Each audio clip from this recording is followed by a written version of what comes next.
Hi students, இந்த வீடியோவை நீங்க பார்க்கும் பொழுது உங்க மொபைல்ல ஹரிசாண்டலா வச்சு பாருங்க. அப்பதான் அந்த போர்டுல உள்ளது நல்லா விசிபிள் ஆகும். இந்த வீடியோல பார்க்க போற தலைப்பு விசை, அதாவது ஃபோர்ஸ் உடைய கம்ப்ளீட் எக்ஸ்பிளனேஷன்.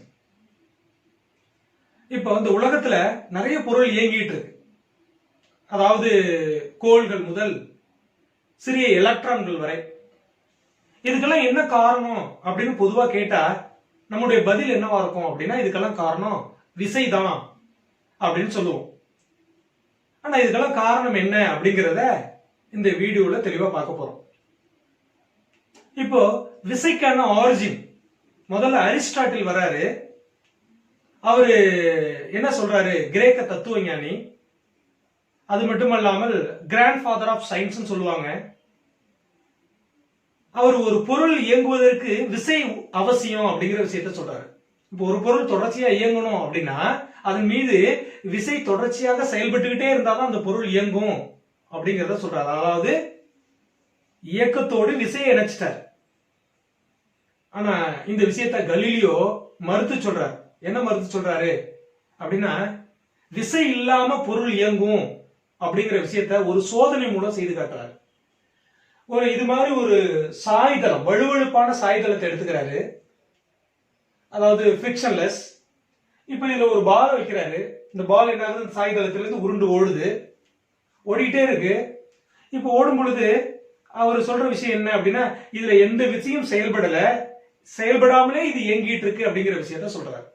அதனால இயக்கத்திலிருந்து விசையை பிரித்தெடுத்தார் அப்படின்னு சொல்லலாம் கலீலியோவை. இப்போ அரிஸ்டாட்டில் அவர் சொல்ற விஷயம் பாருங்க. ஒரு சமதளம் இருக்கு. அந்த சமதளத்துல ஒரு ஆப்ஜெக்ட், ஒரு பொருள் இருக்கு. இது மேல ஒரு எக்ஸ்டர்னல் ஃபோர்ஸ், ஒரு வெளிப்புற விசை செயல்படுறதுனால ஒரு வீங்கிற திசைவேகத்துல இயங்குது. அப்போ இந்த பொருளின் மீது செயல்படக்கூடிய தொகுபயன் விசை, ரிசல்டன்ட் ஃபோர்ஸ் என்ன அப்படின்னா இந்த எஃப் எக்ஸ்டர்னல் ஃபோர்ஸ் தான். அதாவது வெளிப்புறத்திலிருந்து செயல்படக்கூடிய இந்த விசை தான் ரிசல்டன்ட் ஃபோர்ஸ், தொகுபயன் விசை அப்படிங்கிற விஷயத்த அரிஸ்டாட்டில் சொல்றாரு. ஆனா கலீலியோ, நியூட்டன்ல என்ன சொல்றாங்க? அதே சமதளத்தை எடுத்துக்கிட்டாங்க. இப்போ இந்த பொருளின் மீது ஒரு எக்ஸ்டர்னல் ஃபோர்ஸ், ஒரு வெளிப்புற விசை செயல்படுறதுனால விங்கிற திசைவேகத்துல இயங்குது. இயங்கும் பொழுது இந்த தரையானது ஒரு ஆப்போசிட் ஃபோர்ஸ, இந்த எக்ஸ்டர்னல் ஃபோர்ஸுக்கு எதிராக ஒரு விசையை கொடுக்குது. அந்த எதிரான விசை தான் ஃபிரிக்ஷனல் ஃபோர்ஸ், அதாவது உராய் விசை. இந்த எக்ஸ்டர்னலுக்கு ஈக்குவலான, சமமான, எண்மதிப்புல சமமான ஒரு விசையை இந்த தரையானது ஒரு உராய் விசை கொடுக்குது. இப்போ இந்த பொருளின் மீது செயல்படக்கூடிய தொகுபயன் விசை, ரிசல்டன்ட் ஃபோர்ஸ்ங்கிறது F தொகுபயன் is equal to F external ஒரு டைரக்ஷன்ல இருக்கு, F உராய்வு ஃபிரிக்ஷனல் அந்த ஆப்போசிட் டைரக்ஷன்ல இருக்கு. அதனால F external minus F frictional cancel to each other, ரெண்டு கேன்சல் ஆகி நம்மளுக்கு ரிசல்டன்ட் ஃபோர்ஸ் இஸ் 0 அப்படிங்கறத கலீலியோ, நியூட்டன் சொல்றாங்க. எதை வச்சு அப்படின்னா, இந்த பொருள் இயங்கிட்டே இருக்கு, அதோட வேகம் படிப்படியா குறைஞ்சிக்கிட்டே போய் ஒரு குறிப்பிட்ட இடத்துல நின்னுடுது. இதுக்கு என்ன காரணம் அப்படின்னா, அது மீது செயல்படுகின்ற உராய் விசை தான் காரணம் அப்படிங்கிற உராய் விசையை இன்ட்ரோடியூஸ் பண்றாங்க இங்க. ஆனா அரிஸ்டாட்டில் உராய் விசை பத்தி சொல்லல. சரி, இப்போ டெஃபினிஷன் ஆஃப் ஃபோர்ஸ், விசையுடைய வரையறைக்கு போறோம். இப்போ விசை என்பது ஒரு புறச்செயல், எக்ஸ்டர்னல் ஏஜென்சி. இந்த எக்ஸ்டர்னல் ஏஜென்சி இருந்தாலும் என்ன பண்ண முடியும்? ஒரு பொருளை இழுக்க முடியும், தள்ள முடியும், புஷ் பண்ண முடியும், புல் பண்ண முடியும். இதுக்கு புறச்செயல் அப்படிங்கிற ஒரு விஷயம் தேவைப்படுது. அந்த புறச்செயல் தான் விசை. ஒரு பொருளை இழுத்தலோ அல்லது தள்ளுதலோ விசை எனப்படும். இது ஜெனரலான டெஃபினிஷன்ஸ். இப்போ எஃபெக்ட் ஆஃப் ஃபோர்ஸ், மூணாவது எஃபெக்ட் ஆஃப் ஃபோர்ஸ். இந்த விசையினுடைய விளைவுகள் என்னென்ன அப்படின்னா, ஒரு ஃபுட்பால் மைதானத்துல அந்த ஃபுட்பால் பிளேயர் விளையாடுறத நம்ம பார்க்க முடியுது. இந்த ஃபுட்பாலை இயக்க வைக்கணும் அப்படின்னா ஓங்கி உதைக்கணும். உதைக்கும் பொழுது என்ன ஆகும் அப்படின்னா, ஒரு விசை கொடுக்கும் பொழுது அந்த ஃபுட்பால் இயங்குது. அப்போ ஒரு பொருளை இயக்குவதற்கு விசை தேவைப்படுது. முதல் பாயிண்ட் அதான். இரண்டாவது, இயங்கக்கூடிய அந்த ஃபுட்பாலை நிறுத்தணும். அப்போ எதிரில் நிற்கக்கூடிய ஒருவர் என்ன பண்றாரு? ஒரு விசையை கொடுத்து அந்த பாலை நிறுத்துறாரு. அப்போ இயங்கக்கூடிய பொருளை நிறுத்துவதற்கு அந்த விசை பயன்படுது, ரெண்டாவது விஷயம். மூணாவது, இப்போ அந்த பாலை கோல் அடிக்கணும் அப்படின்னா வர்ற திசையை மாத்தி உதைக்கிறாரு, உதைக்கும் பொழுது அது கோல்ல போய் விழுவுது. அப்போ இயங்கக்கூடிய பொருளின் திசையை மாற்றுவதற்கு விசை என்பது அவசியமா இருக்கு. இதான் எஃபெக்ட் ஆஃப் ஃபோர்ஸ். அடுத்தது ஃபோர்ஸ் உடைய வகைகளை பற்றி பார்க்க போறோம். ரெண்டு டைப்ஸ் ஆஃப் ஃபோர்சஸ் இருக்கு. ஒன்னு ஒத்த இணை விசைகள் சொல்லுவாங்க, லைக் பேரலல் ஃபோர்ஸ். இப்ப பாத்தீங்கன்னா லைக் பேரலல் ஃபோர்ஸ்னா ஒரு பொருள் எடுத்துக்கிறோம், ஒரு பொருளின் மீது இரண்டு விசைகள் செயல்படுவதா எடுத்துக்குவோம். ஒரு விசை F1, இன்னொரு விசை F2, ரெண்டு விசை செயல்படுவதா எடுத்துக்குவோம். ரெண்டு விசையோட எண் மதிப்பு மேக்னிடியூட் ஈக்குவல். இதோடைய விசை 5N அப்படின்னா இதோடைய விசை இதோடைய அளவு 5N. ரெண்டும் சமமான விசைகள் செயல்படுது, ஒரே திசையில செயல்படுது. ஒரே திசையில தான் இங்க இணையான விசைகள், அதாவது லைக் பேரலல் ஃபோர்ஸ் அப்படின்னு சொல்றாங்க. ஒரே திசையில செயல்படுது, ஒரே மதிப்பு.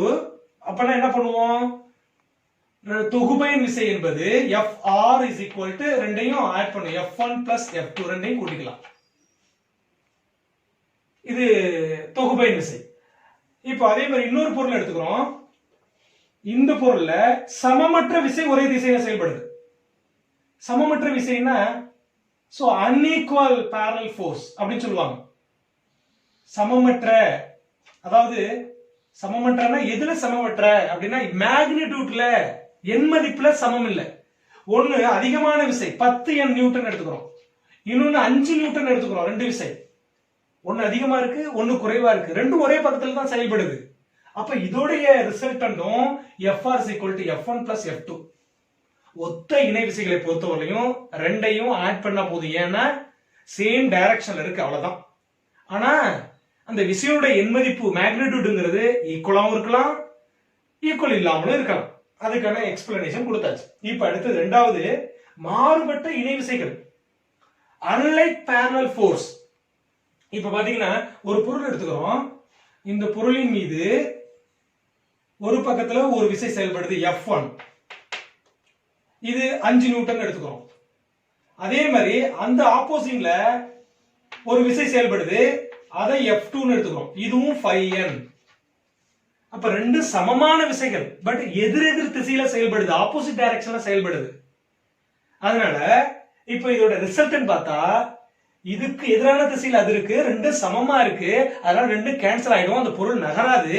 அதனால இதோட ரிசல்டன் என்பது சுழி மதிப்பை பெறுது. அடுத்து பாத்தீங்கன்னா இன்னொரு பொருள் எடுத்துக்கிறோம், அதுல ஒரு பக்கம் ஒரு விசை செயல்படுது, இந்த விசை 10 நியூட்டன் எடுத்துக்கிறோம். அதே போல அந்த பக்கத்துல ஒரு விசை செயல்படுது, இது 5 நியூட்டன் எடுத்துக்கிறோம். இந்த பக்கத்துல செயல்படுற விசையோட எண் மதிப்பு மேக்னிடியூட் அதிகமா இருக்கு, அதுக்கு எதிர் திசையில செயல்படுற அந்த விசையோட எண் மதிப்பு குறைவா இருக்கு. ஆனா பொருள் எந்த பக்கம் நகரும், எந்த பக்கம் விசையோட அளவு அதிகமா இருக்கோ அதனுடைய திசையில தான் நகரும், அந்த பக்கம் தான் நகரும். அப்ப இங்க F1 இதை பொறுத்தவரையும் F1 greater than F2. இது F1 எடுத்துக்கிட்டா, இது F2 எடுத்துக்கிட்டா, F1 தான் 10 Newton, F2 5 Newton. So F1 greater than F2, F1 திசையிலே நகரும். அதே போல மாத்தி இன்னொரு கேஸ் சொல்லலாம், என்ன, அந்த பக்கம் 10 நியூட்டன், இந்த பக்கம் 5 நியூட்டன் எடுத்துக்கிட்டோம்னா F2 greater than F1. இப்ப F2 திசையிலேயே அந்த பொருளானது இயங்கும். இதுதான் இந்த மாறுபட்ட இணை விசைகள், அன்லைக் பேரலல் ஃபோர்ஸ். என்ன அன்லைக், இப்போ லைக் பேரலல் ஃபோர்ஸ்ங்கிறது ரெண்டு ஃபோர்ஸுக்கு இடையேயான கோணம் θ ஈக்குவல் டு 0 டிகிரி. ஏன்னா ரெண்டுமே ஒரே பக்கம் செயல்படுது, θ equal to 0 degree, θ equal to 0 degree. அதே இங்க எடுத்துக்கிட்டீங்கன்னா அன்லைக் பேரலல் ஃபோர்ஸ், ரெண்டும் எதிரெதிர் திசையில் செயல்படுது, ஒன்னு இப்படி செயல்படுது, ஒன்னு இப்படி செயல்படுது, ரெண்டுக்கும் இடையிலான கோணம் 180 டிகிரி. இதுவும் parallel force தான், but unlike parallel force, angle between the unlike parallel force is 180 degree.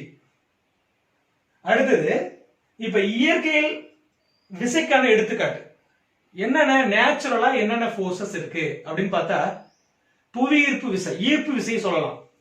ரெண்டாவது வலிமை குறைந்த அணுக்கரு விசை, வலிமை மிகுந்த அணுக்கரு விசை, நாலாவது மின்காந்த விசை. இது எல்லாம் இயற்கையில உள்ள விசைகளுக்கான எடுத்துக்காட்டுகள். இப்ப அடுத்தது உண்மையான டெபினேஷன், அதாவது கரெக்டான டெபினேஷன்ஸ் என்ன அப்படின்னா, நியூட்டன் தான் விசைக்கான சரியான டெபினேஷனை விளக்கத்தை கொடுத்தார். நியூட்டன். இப்ப கலீலியோ சொன்னது, கோபர்னிக்கஸ் சொன்னது, இவங்க சொன்னதெல்லாம் ஒன்று சேர்த்து என்ன பண்றாரு நியூட்டன், ஒரு புதிய விதியை கொடுக்கிறாரு. அதாவது நியூட்டன் முதல் விதி, இரண்டாம் விதி, மூன்றாம் விதி. இப்போ அவர் விசையை பத்தி என்ன விளக்கம் கொடுக்கிறார் அப்படின்னா, ஒரு பொருளின் மீது விசை செயல்படும் பொழுது அந்த விசையால் அந்த பொருள் முடுக்கமடையுது. Get the accelerator. இப்ப ஆக்சலரேஷன் நடக்கிறதுனால என்ன ஆகுது, அந்த பொருள் இயங்க ஆரம்பிக்குது, வீங்கிற வெலாசிட்டியோட இயங்க ஆரம்பிக்குது. அப்போ அந்த பொருளுக்கு என்ன இருக்கு, மாஸ், நிறை இருக்கு. ஃபோர்ஸ் செயல்படுறதுனால என்ன வருது, முடுக்கம், ஆக்சலரேஷன் வருது. அப்போ நிறையையும் முடுக்கத்தையும் நம்ம பெருக்கணும்னா என்ன கிடைச்சோம், விசை கிடைச்சோம். the force is equal to mass into acceleration. இப்போ இதோடைய இது வந்து வெக்டார் அளவி. வெக்டார் அளவி என்பது என்ன, எண்மதிப்பும் ஸ்கேலாரும் எண்மதிப்பும் திசையும் கொண்டது. It has a magnitude and a direction. இப்போ இதுக்கான டைமென்ஷனல் ஃபார்முலா எழுதுவோம், பரிமாண வாய்ப்பாடு எழுதலாம், ஃபார்முலா அடிப்படை எழுதலாம். m அப்படியே வச்சுப்போம். a க்கான சமன்பாடு acceleration is equal to velocity divided by time. velocity by time போட்டுக்கலாம் is equal to, இந்த மாஸ் மறுபடியும் அப்படியே வச்சுக்கலாம். velocityக்கான சமன்பாடு, acceleration-க்கான ஈக்குவேஷன் velocity by time, திசைவேகம் by காலம். திசைவேகத்துக்கான சமன்பாடு இடப்பெயர்ச்சி பை காலம், டிஸ்பிளேஸ்மென்ட் பை டைம். ஆல்ரெடி ஒரு டைம் இருக்கு. இப்போ மேல மாஸ் இன்டு டிஸ்பிளேஸ்மென்ட், கீழே divided by t into t square. இப்போ டைமென்ஷன் எழுதலாம். மாஸ்க்கு கேபிட்டல் M, டிஸ்பிளேஸ்மென்ட்க்கு length L, t into t square. அப்ப மேல வரும்போது ரெசிப்ரோக்கல் சேஞ்ச் ஆகும்போது t பவர் -2 ஸ்கொயர் பிராக்கெட்ல டைமென்ஷன் போடுவோம். This is a dimension of force. இப்போ ஃபோர்ஸ் டைமென்ஷன் எழுதியாச்சு. அடுத்தது அதனோட யூனிட்ஸ், அதோட அலகுகள். இந்த அலகுகளை ரெண்டு வகையா பிரிக்கலாம். ஒன்னு அப்சல்யூட் யூனிட், தனித்த அலகுகள் அப்படின்னு சொல்லலாம். இன்னொன்னு கிராவிடேஷனல் யூனிட், அதாவது இயற்பியல் அலகுகள் அப்படின்னு ரெண்டு அலகுகளா பிரிக்கலாம். இப்போ அப்சல்யூட் யூனிட்னா என்ன, முதல்ல சிஜிஎஸ்ல எழுதலாம். சிஜிஎஸ்லயும் எம்கேஎஸ்லயும் எழுத போறோம். எம்கேஎஸ் சொல்லக்கூடிய எஸ்ஐல எழுத போறோம். ஏன்னா எஸ்ஐங்கிறது எம்கேஎஸ்ல இருந்து தான் எடுத்தது, அதனால எம்கேஎஸ் அல்லது எஸ்ஐ அப்படின்னு சொல்லிக்கலாம். எம்கேஎஸ்ல இருந்து தான் எஸ்ஐ வந்தது. அதனால முதல்ல சிஜிஎஸ் அலகுல எழுதலாம். சிஜிஎஸ் அலகுல விசைக்கான அலகு டைன், கமா ஃபார்முலா அடிப்படையில் எழுத போறோம். நிறைக்கான அலகு m, மாசுக்கான யூனிட் என்ன அப்படின்னா இங்க சிஜிஎஸ்ல கிராம், முடுக்கத்துக்கான அலகு இங்க சிஜிஎஸ்ல சென்டிமீட்டர் செகண்ட் பவர் -2 எழுதிட்டோம். இப்ப ரெண்டு அலகுகள் சிஜிஎஸ் அலகு. இப்ப இந்த ரெண்டு ஒப்பிட போறோம். ஒன் டைன்ங்கிறது, ஒரு டைன் என்பது எதுக்கு சமம் அப்படின்னா is equal to 1 gram centimetre second power -2க்கு சமம். அடுத்து எம்கேஎஸ் அலகுக்கு போலாம். எம்கேஎஸ் அலகு பொறுத்தவரையும் விசையினோட அலகு நியூட்டன் இஸ் ஈக்குவல் டு, விசையின் அலகு நியூட்டன். இன்னொரு அலகு எழுதலாம் ஃபார்முலா அடிப்படையில். நிறையின் அலகு கிலோகிராம், முடுக்கத்தின் அலகு மீட்டர் செகண்ட் பவர் -2. இப்ப இது ரெண்டையும் தொடர்புபடுத்துறோம். ஒரு நியூட்டன் என்பது, அப்ப ரெண்டு அலகு, எம்கேஎஸ்ல ரெண்டு அலகு, ஒரு நியூட்டன் ஒரு அலகு, kilogram ms power metre second power -2 என்பது. இப்ப இது ரெண்டையும் எப்படி சமன்படுத்துறோம், ஒரு நியூட்டன் என்பது ஒரு கிலோகிராம் மீட்டர் செகண்ட் பவர் -2க்கு சமம்.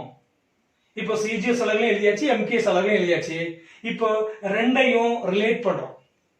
இதுல எது பெரிய அலகு, நியூட்டன் என்பது பெரிய அலகு. எதை கம்பேர் பண்ணும்போது, சிஜிஎஸ் கம்பேர் பண்ணும்போது. அப்போ ஒரு நியூட்டன் என்பது எதுக்கு சமம், 10 பவர் 5 டைனுக்கு சமம். அடுத்து கிராவிடேஷனல் யூனிட், அதாவது ஈர்பியல் அலகு. ஈர்பியல் அலக எப்படி சொல்லலாம்? It is expressed weight of the body. நம்ம உடலுடைய உள்ள ஒரு பொருளுடைய எடையை எக்ஸ்பிரஸ் பண்றது தான் இந்த கிராவிடேஷனல் யூனிட். இதுல ரெண்டு சிஜிஎஸ்ல எழுத போறோம்.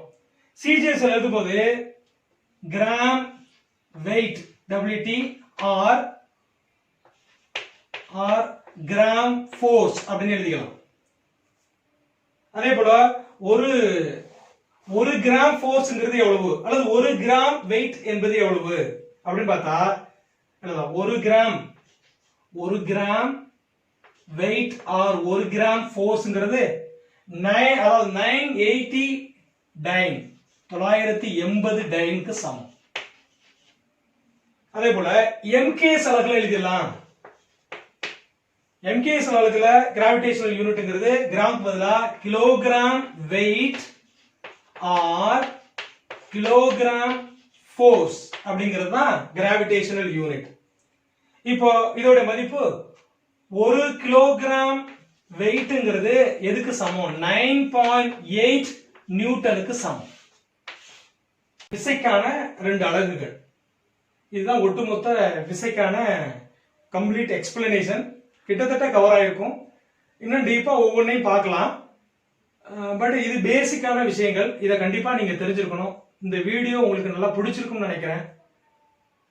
ஓகே, அடுத்தடுத்த வீடியோக்களை தமிழில் பெறுவதற்கு நீங்க சப்ஸ்கிரைப் பண்ணுங்க. பக்கத்தில் உள்ள பெல் பட்டனை பிரஸ் பண்ணுங்க. அப்பதான் நான் போடுற வீடியோ ஒன்று உங்களுக்கு நோட்டிபிகேஷன்ல காட்டும். தேங்க்யூ.